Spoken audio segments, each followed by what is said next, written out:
Semesta Darul Dakwah wal Irsyad dalam rangka Milad DDI ke-85 tahun di lapangan Karebosi Makassar dihadiri ratusan ribu warga Adariyah dan santri DDI seluruh Indonesia pada 17 Desember 2023. Milad DDI di Karebosi Makassar dihadiri oleh mantan Wakil Presiden HM Yusuf Kalla serta para bupati dan wali kota yang mendukung pendidikan DDI di berbagai daerah di Sulawesi Selatan, Sulawesi Barat, dan beberapa daerah di Indonesia.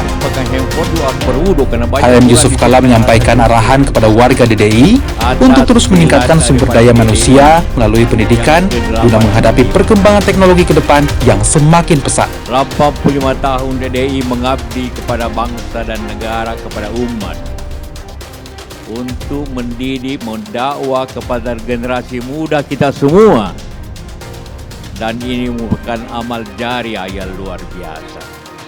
Yang terbaik di Indonesia tidak ada satu pun dari Sulawesi Selatan, termasuk SMA saya tidak. Hanya nomor 1 di sini, nomor 2 di sini, tapi tidak nasional. Artinya apa? Orang sekarang pendidikan bukan lagi jumlahnya, tapi mutunya. Ketua Panitia Milad DDI ke-85 tahun, Nur Hasan, mengungkapkan selain acara kolosal, DDI dihadiri sejumlah bupati, diantaranya Bupati Maros, Bupati Baru, mantan Ketua Umum Pengurus Besar DDI, sejumlah tokoh nasional dan orasi agama dari Ustadz Dasat Latif, serta penyerahan penghargaan, zikir dan doa, serta haul Andre Gurta Abdurrahman Ambodale, dan penyerahan bantuan program pemberdayaan Ponpes DDI Mangkoso.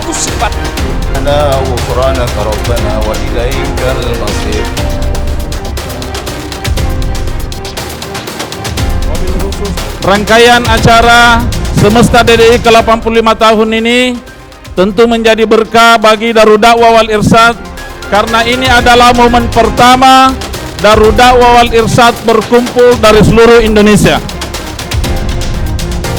Bantuan ini diserahkan secara langsung dari pimpinan wilayah BSI Regional 10 Makassar, dalam hal ini diwakili Bapak Edi Dwi Effendi selaku Deputi Operasional dan Ihsan Mahyudi.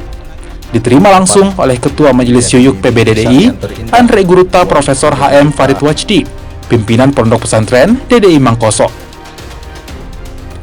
Usman Afandi, Kompas TV, Makassar, Sulawesi Selatan.